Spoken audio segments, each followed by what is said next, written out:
కొత్త బ్యాచ్ ఒకటి వచ్చింది. ఎవరయ్యా? గొడ్డలి పార్టీ. ఈరోజు మీరు చూడండి, ఎవరైనా సరే ఎంత ధైర్యంగా ఉన్నా మన ఇంట్లో ఆడవాళ్ళ గురించి క్యారెక్టర్ అసాసినేషన్ చేస్తే కుంగిపోతాం. ఇటీవల పవన్ కళ్యాణ్ గారు ఆయన కుటుంబ సభ్యులపైన అసభ్యంగా పెట్టే పరిస్థితికి వచ్చారు. మాట్లాడితే ఎవరైతే పెట్టారో ఆయన్ని సపోర్ట్ చేసే పరిస్థితికి వచ్చారు నాయకులు. అంటే ఎక్కడికి మీ ఇంట్లో కుటుంబం లేదా? మీ ఇంట్లో ఉండే ఆడబిడ్డలకు రక్షణ అవసరం లేదా? అంటే ఏమనుకుంటున్నారు మీరు? వీళ్ళు ఇక్కడ ఉండరు, ఎక్కడో ఉంటారు.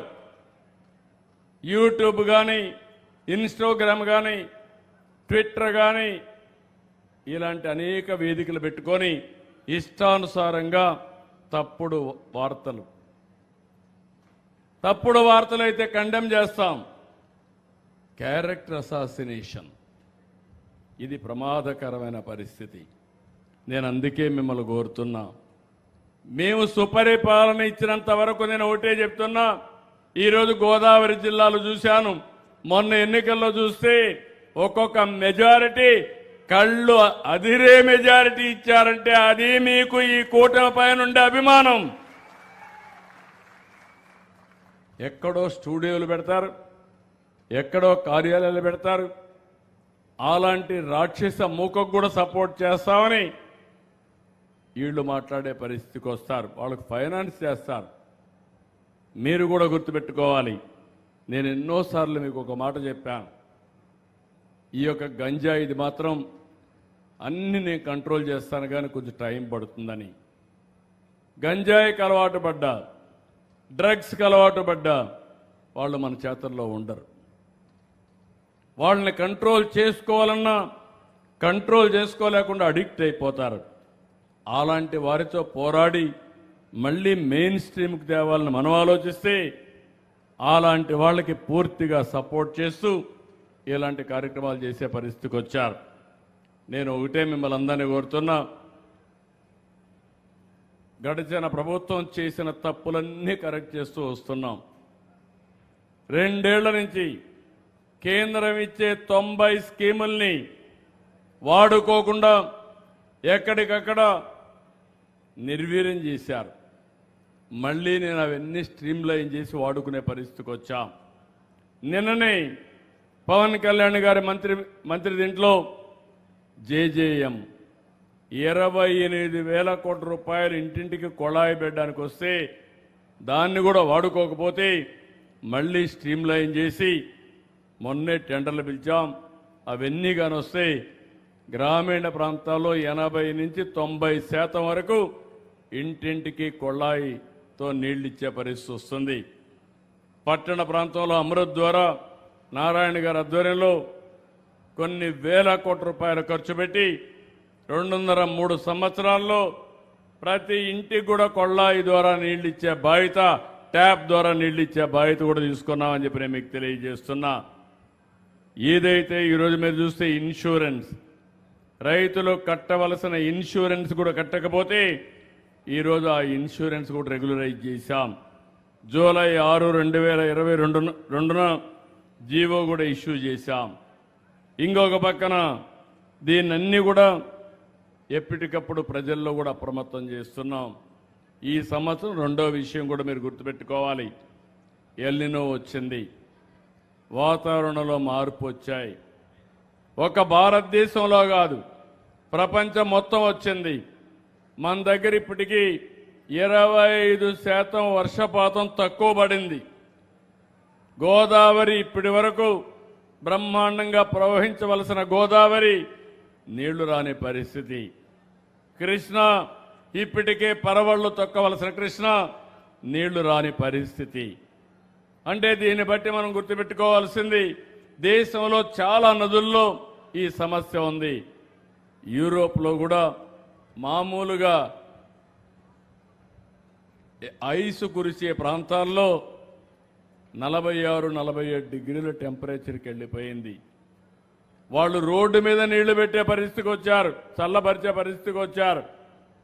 అదే మరి ఎక్కడెక్కడ స్ప్రింక్లర్లు పెట్టే పరిస్థితికి వచ్చారు.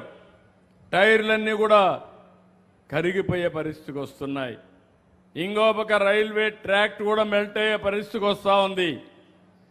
ఇదంతా కూడా మన చేతుల్లో ఉంది. అందుకే నేను జలధార, ప్లాంటేషను, ఎన్విరాన్మెంట్ని కాపాడుకోవడానికి సర్క్యులర్ ఎకానమీ చాలా కార్యక్రమాలు తెచ్చాం. ఇవన్నీ కూడా మీరు గుర్తుపెట్టుకొని ఎక్కడికక్కడ సపోర్ట్ చేయాల్సిన అవసరం ఉంది.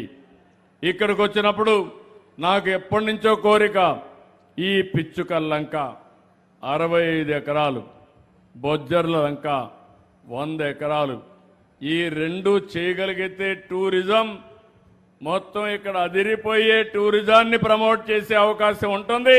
తప్పకుండా చేసే బాధ్యత తీసుకుంటాం. ఇప్పుడే మంత్రి గారు చెప్పినప్పుడు ఇవి చేయమని చెప్పి కోరారు, డెఫినెట్గా చేస్తాను.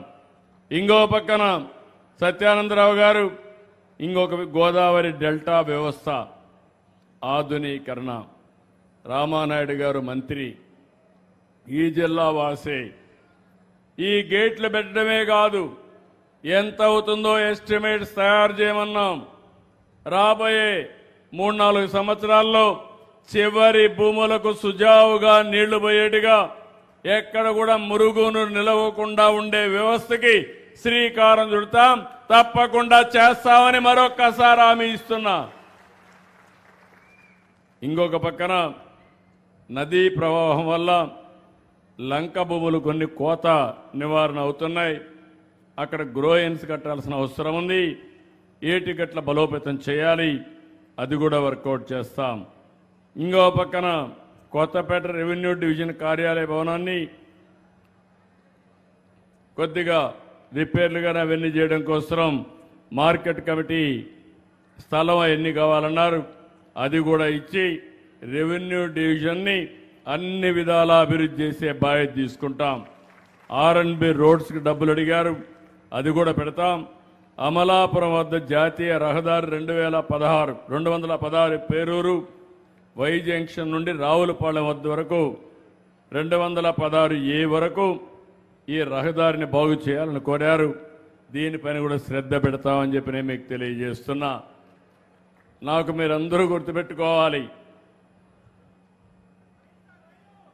రైలు కూడా ఎప్పుడు కూడా బాలయోగి గారు ఎప్పుడో ప్రారంభించినటువంటి రైలు అది. ఎప్పటికప్పుడు మాట్లాడుతూనే ఉన్నాం. ఒక పక్క మీ ఎంపీ ఆ పని మీదనే ఉన్నాడు, నేను కూడా ఆ పని మీదనే ఉన్నా. ఎంత చెప్పినా కేంద్రం కూడా ఓసారి ముందుకు వచ్చి మళ్ళా ఎన్నికపోయే పరిస్థితికి వస్తున్నారు. తప్పకుండా ఈ రైల్వే లైన్ కూడా కోనసీమలో వస్తే దీనికి చాలా ఉపయోగం ఉంటుంది, అది కూడా వర్కౌట్ చేస్తాం. మీరు ఒక్క విషయం గుర్తుపెట్టుకోవాలి, ఏ పనైనా రాత్రే కాదు.